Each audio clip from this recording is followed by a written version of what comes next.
Kung ikaw ay hindi pa nakakapunta at nakakain dito sa May Malate, Manila, hayaan mo ako ikwento sa iyo basta tapusin mo lang ang video na ito.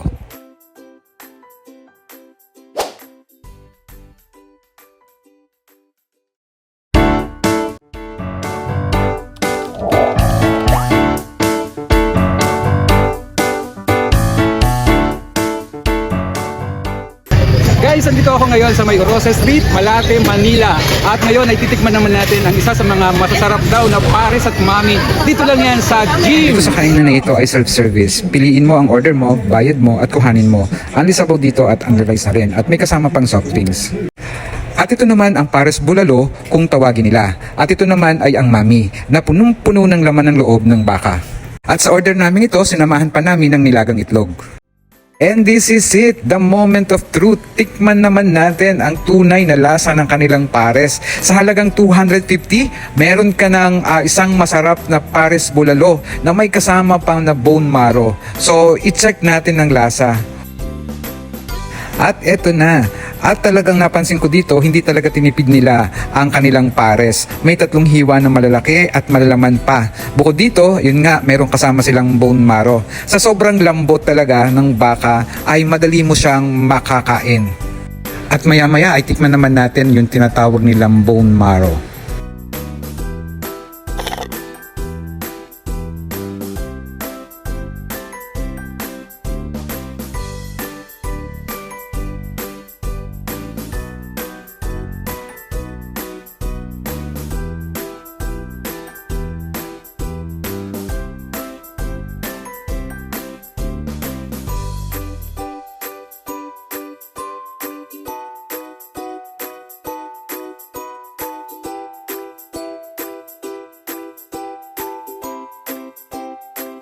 At eto, titikman naman natin ang sinasabi nilang bone marrow.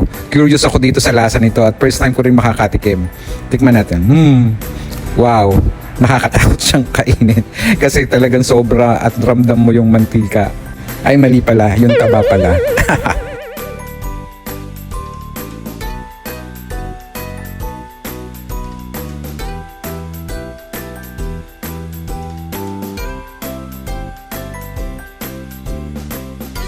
So guys, tikman naman natin itong tinatawag nila na mami, na marami din siyang meat. Yan. So, nasa ilalim din yung noodles. Yan. Same lang din, naka-unlimited na soft drinks. May unlimited soft drinks din siya. And then, nagkakahalaga siya ng 150. Only rice. Hindi siya only soft drinks, pero only rice. So, ito yung mami nila.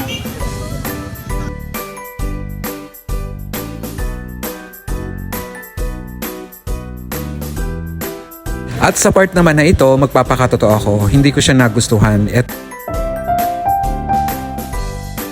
itong ganitong mami. Dahil typically, kapag sinabi mong mami, lasang-lasa mo yung sabaw at masarap na baka.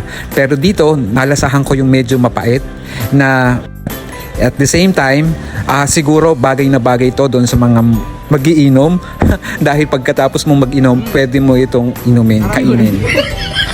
At tapos na tayo kumain dito sa gym, pares and bulalo. At open ito ng 24/7 from Monday to Sunday. Kaya anytime pwede kayong bumisit sa gym restaurant. See you on my next vlog. Bye!